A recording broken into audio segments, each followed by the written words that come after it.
think I'm going to call Sean Dunoon to get a gear rundown on this song. Beep, beep, beep, beep, beep, beep, beep. Ring, ring. Hello? Hi, may I speak to Sean Dunoon of Nashville, Tennessee? Yeah, Sean Dunoon speaking. Hi, Sean. Welcome back to the Lipstick Pickup Podcast. Hi, Emily. Thank you for having me. Thank you for coming back again to the Lipstick Pickup Podcast, and we're going to make this one a special one.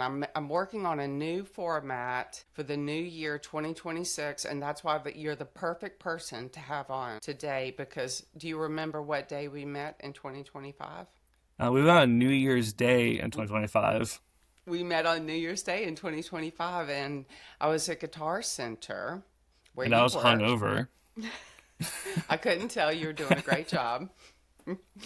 I was at Guitar Center getting some equipment to improve my podcast in 2025. And in 2026, I've got another new plan. And you're going to figure prominently in it because the timing is right. January to January. I met you last January, and now it's January 26th. You're still working at Guitar Center. I saw you there 3 weeks ago. Yes, I am still there for the time being. And I told you then that I wanted to do something new with the podcast that would be less taxing on people's attention, less taxing on me, less taxing on guests who want to be on it, and try to do something that's more short form and more informational, kind of cut to the bone. I've been doing some research since then on something called micro podcasting, and that's what I'm going to try to do today. It's basically a short form, and I want to do it with you because I've got just a couple of questions about your new song. And if anybody loves what they hear today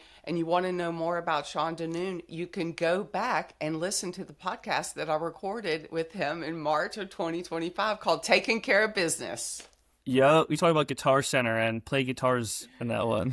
It was a great one. You broke out your double neck. We talked about electric guitar. I got a lot of great commentary on that podcast, by the way. People interested to know what's going on at Guitar Center because it's a very busy store there in Nashville. And I'm glad to have a friend there because I told you to be on the lookout for the Johnny Marr lipstick Jaguar. And ding! And we did find it. And it shows up, and I got to go up there. And I appreciate that you being my field guide there. And Oh, yeah, your boots on the ground. you're my boots on the ground at Guitar Center. I got intel and spies everywhere, field guides. Thanks for always being generous with your time. When I saw you, we talked about streaming and Spotify, and you told me that you would be publishing a song soon, and it's out, and it's called Firecracker, and I've listened to it a bunch, and that's what I was just listening to. Yep, great song. You wrote it? Yes, I wrote it.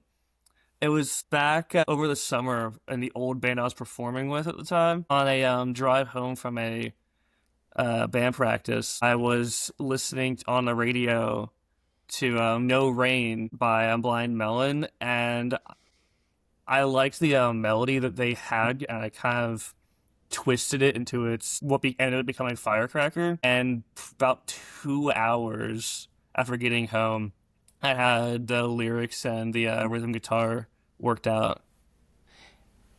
Does it come that easily to you, or was that one just came right out like that? It comes and goes. So there are some songs that I have done like that where it takes about 2 hours to have completely finished and it just flows through you. And there are some songs that you work on for a while. I have songs that took me weeks or months to do, and I have even some songs that I've been like playing around with different lyrics and riffs for the better part of 2 years that aren't even done yet and might not ever get done. But it's just how inspiration hits you sometimes. That's great. It's a great song. You know, I hate to rattle off influences and all that stuff because nothing about it is copycat, but it's a very classic song in that it gets the job done in under 3 minutes. Mm-hmm. And you got acoustic and electric guitars in there. Did you play both of them? I want to hear about the gear rundown. And Yeah. enough about the amplification because I know you guitar players feel like the amp is part of the tone, you know, of the sound of the guitar. So tell me about that gear that you used on that. Yeah, of course. So I did on the song the vocals and the guitars, electric and acoustic. And then my producer, Sean Carter, did the drums, the keys, and the bass guitar. But so it all started with my acoustic guitar, my 50s jumbo Silvertone. This guitar here. Oh, wow. This is the Okay. guitar that I Yeah. wrote it on and then did the recording with. And that guitar has gone through a lot of hell. One, it's just very old and has gone through lots of different owners. I got it a bit over a year ago, but it sounded great. I was terrified the entire time recording with it because the guitar's body's caving in on itself and has cracks in the bridge where the strings lean over the guitar. So I was terrified the entire time that it would break and I couldn't finish the song while recording it. And it held up. It held up. It still holds up. And I'm still terrified of it whenever I pull it out. Okay, the electrics. What's going on with the electrics there? Yeah, so electric guitar is what we did the guitar solo with. And that one is another vintage model. It is my 1970s KSG. So not Gibson, it's a knockoff SG, Yeah. but the reason why I liked this one in particular to a standard SG is because it has these kind of cheap single coil pickups opposed to like P90s or humbuckers that give that kind of classic SG sound. Yeah. So this would, I believe, would have fit the song better because it would have blended in and be a bit more twangy. Hmm. And being a very folk-inspired song, I felt that would suit it best. But you only hear this on the guitar solo. The rest of the song is done with acoustic guitar, bass, and organ. Nice work on the keys, by the way. That goes to Sean Carter, the producer. He handled those. The only direction I gave him is that when I wrote the song, it was very 60s folk rock inspired. So I was looking for kind of rubber soul style organ on it. And he did a very good job with that. Yeah. I love it. Anything you want to say about the amplification? Did you use anything unique there? So I don't have it here as a prop to show, but I use another vintage piece, believe it or not. It's a Guild Maverick from the 70s. It's a combo tube amplifier, so it has speakers built into the head. And since we were recording out on a boat, we could crank it as loud as we want without having any neighbors or like other residents getting disturbed by it. So we pretty much dimed and turned all the controls to 10. You recorded that on a boat? Yeah. So I went up to Baltimore in the harbor. Sean Carter has a boat out there that he's converted into a recording studio, and we did the recording up on the water. I actually have a vlog of that entire recording experience on my YouTube channel as well. I'm glad to know that. I got to see that. But that was a really fun experience. And actually, on that video, you'll see that I recorded more than just one song, and we'll have more coming out this year as well. Yes, I love it. Here's another thing, and I don't know anything about this. I know how to publish a podcast on Spotify because it was easy, you know. How does yours is published? I like the artwork, by the way. I want you to Thank tell you. me how you do all that. How do you get a song on Spotify and other streaming services? What all was involved in that? Yeah, it's a incredibly easy process. It can be done depending on how you go about it, for free or for relatively cheap. I went for the relatively cheap option. But you need to find a music distributor, and there are plenty out there. CD Baby, DistroKid, Amuse. They're really easy to find. I just looked up on Google music distributors for Spotify, and those three are the first ones that came up. I went with DistroKid, which allows you to pay a monthly subscription to use their services, and from that you can put out songs, albums, singles, the artwork, like it's all done right through their app. And you can choose where it's going to be uploaded to. So for mine, it's on Spotify, but it's also on Apple Music, Pandora, iHeartRadio, pretty much anywhere where there's streaming music, it's there. My music's also in like TikTok and Instagram libraries as well, so you can add them to stories or posts too. But it's... Yeah, I'm glad to know that because TikTok is the way a lot of musicians are getting discovered, actually. Right? Yeah. So that's fabulous. That's where a lot of my streams came from. The song, it's been out for a little over 2 weeks now, and it's got 6,000 streams.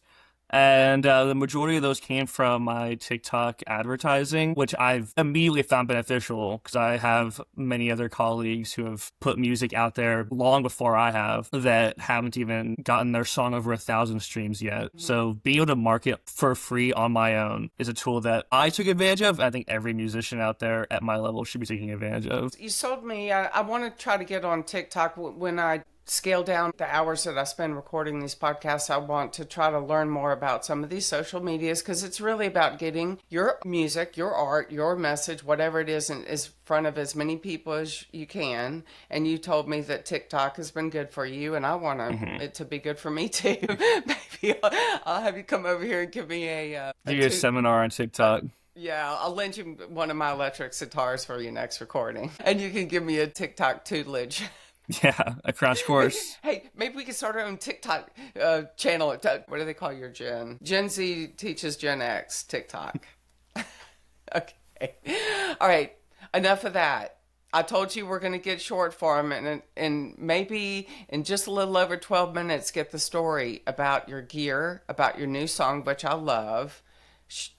All streaming services, just find it. Sean Dunoon, Dunoon, Firecracker. It's a great song. Fantastic song. I'm impartial to it. Yes. It's a wonderful song. Congratulations on all of it. Okay. Thank you. Now you know what I told you about going short form is best towards informational stuff, and I've told you what I really am evangelical about is this list I've got of these electric guitar songs. I'm well over 1,200 now, and I think each one of them is interesting, and I've been dreaming for a long time of matching an electric guitar song to a bird. I've got this idea, if I could go short form and people are still sticking around, I've still got their attention, I would give them a little bit of lesson on a bird and a little bit of a lesson on an electric guitar song. And when I texted you this morning, I said, I've had a vision. I've got a great idea about something we can do with our chat, and it's all about the red cardinal. Oh, okay. I see what you did there. That's cute. Okay. Like a firecracker. Yes, it's the color of a firecracker. And it's also the color of my logo. It's the color of this phone. Red is a very symbolic color, and that is why the cardinal is super symbolic in culture. Sports teams, right? Football teams, Cardinals, baseball, Cardinals, and especially around Christmas time, Christmas cards, the decorations, the napkins, the Cardinals in the snow. It's very emblematic. So today I want to talk about Cardinals. You'll love this because you and I feel the same way about the Beatles. Oh, yeah. I bought this these days. It's all at your fingertips. There's an app called Merlin and eBirds, and they'll teach you all you want to know about birds. And when my dad was bird watching, it was hard. And this book was published in 1979, and it's about turning your yard into a bird watcher's yard, something to enjoy. It's called The Backyard Bird Watcher. And I loved it because it was published in 1979, but it was also written by George Harrison. Not by George Harrison. I was going to say, I don't think his middle name has an H in it. But that is cool, I just though. thought it was funny. Yeah.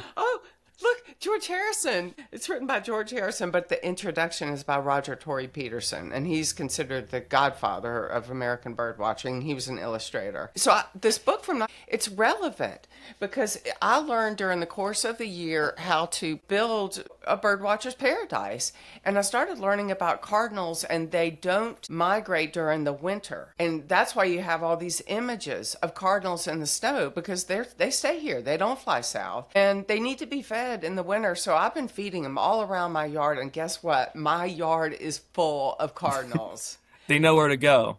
Yes, and they're just beautiful. It was kind of scary, the storm and everything else, but I sat there all day long and watched just literally flocks of cardinals chomping down in my yard. I fed them, and they were all around the yard, and blue jays and all these other birds. Cardinals are a really interesting birds to learn about because they're ubiquitous and they're symbolic, but they're extremely likable. They mate for life. Do you know the female cardinals look different than the male ones? I don't know what they look like, but I do know they look different. You can tell them, which makes it kind of interesting because the males are bright red and the females have a little red and silver, and Anyway, they mate for life. I learned this morning that they do have a divorce rate. That occasionally they do pick a mate and they breed once and then they fly off, and it's a 20% divorce rate. But other than that, they mate for life. Isn't that sweet? And that's why in my yard, when you see the cardinals, it's a bunch of male cardinals and a bunch of female cardinals. I don't know which ones are husband and wife, but I think it's very sweet.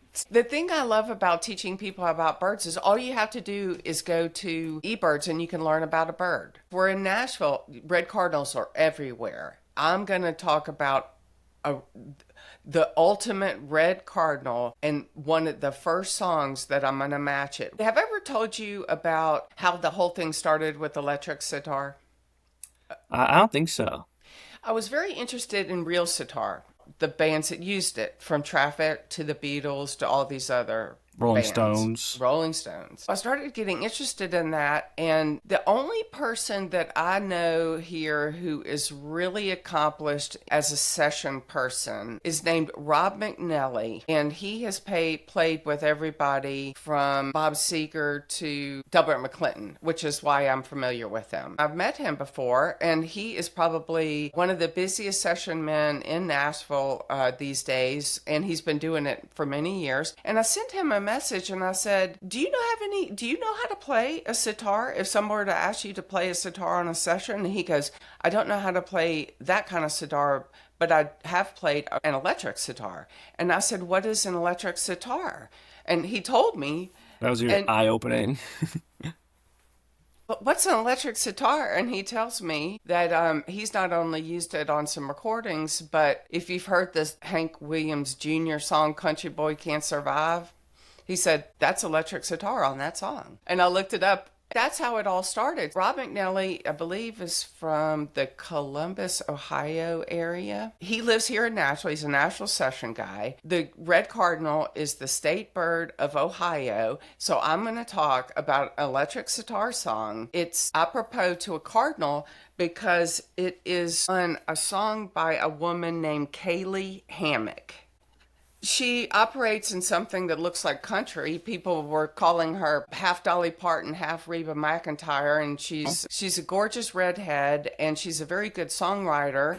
And when I found out that she has used electric sitar on some of her songs, I've listened to most of her catalog, and it is very good, which is why I'm not cynical about any of this music. She's got electric sitar on several tracks. Her catalog, as brief as it is, I think at one point maybe it's either played by Dan Huff, the producer, or someone instructed, but I know for certain that Rob McNally put it on one of her tracks, which is called That Dog. That's why I say, hey, this is relevant to Nashville and relevant to country music. A lot of these contemporary country artists are using electric sitar, and I have found it on a song called Redhead, Bed of Roses, and also the song That Dog. We're going to start my official matching electric sitar with a bird, and the bird is the red cardinal from the state of Ohio.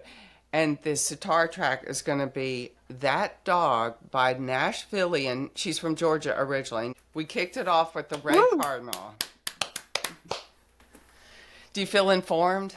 I do feel informed. The northern cardinal is thriving in America. It used to be relegated just to a certain part of the United States, but now it's gone west and way south, and you can see them a lot farther north than you used to be able to see them. Some wildlife is thriving in this country, and one of them is the northern cardinal. And if you put birdseed in the dead of winter out in your yard, they will find it, and they will tell all their friends to come by. And before you're going to get an army of cardinals.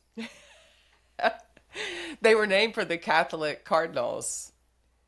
I always wonder if there's a correlation or if it just kind of happened out like that. They named it for the Cardinals, and now it's Cardinal Red. That was over 5 years ago that Rob McNally said, I don't know how to play an actual sitar, but I do know there is something called an electric sitar. So thank you, Rob McNally, the Red Cardinal of Columbus, Ohio, and also a very accomplished session guitarist here in Nashville. Thank you for teaching me what an electric sitar was, and thank you, Miss Kaylee Hammack, for these wonderful tracks. I like her style, and I'm going to tell you an inside joke.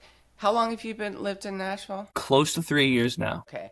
About 10 years ago, when people really started moving here so quickly, there was this thing where people would say 100 people a day are moving to Nashville. Do you remember this thing? It was like 100 people a day are moving to Nashville.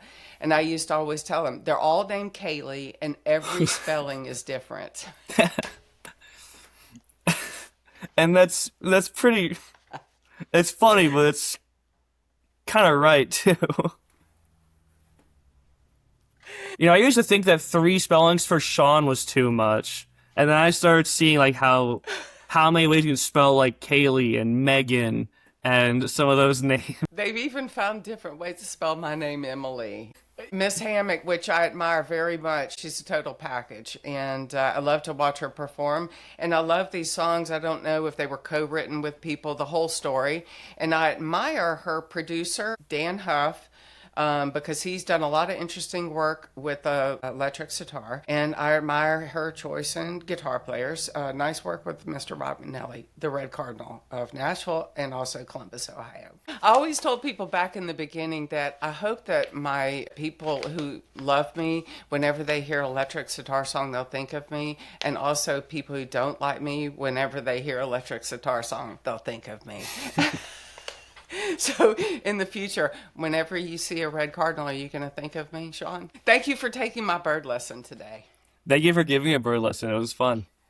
It worked out great. Red cardinal and firecrackers. Yeah.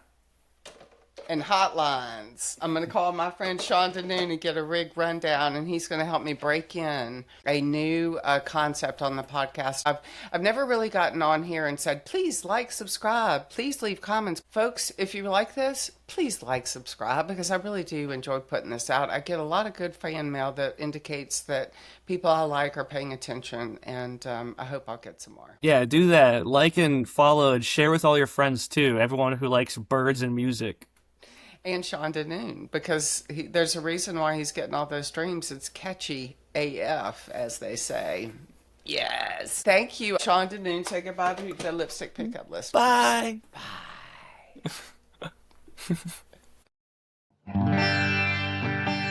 If you hear excellent tone and the sound of birds chirping, it means you've made it through an entire episode of the Lipstick Pickup podcast. You're as free as a bird now, but I hope you'll join me again soon. Comments or questions? I can be reached at emily@thelipstickpickup.com.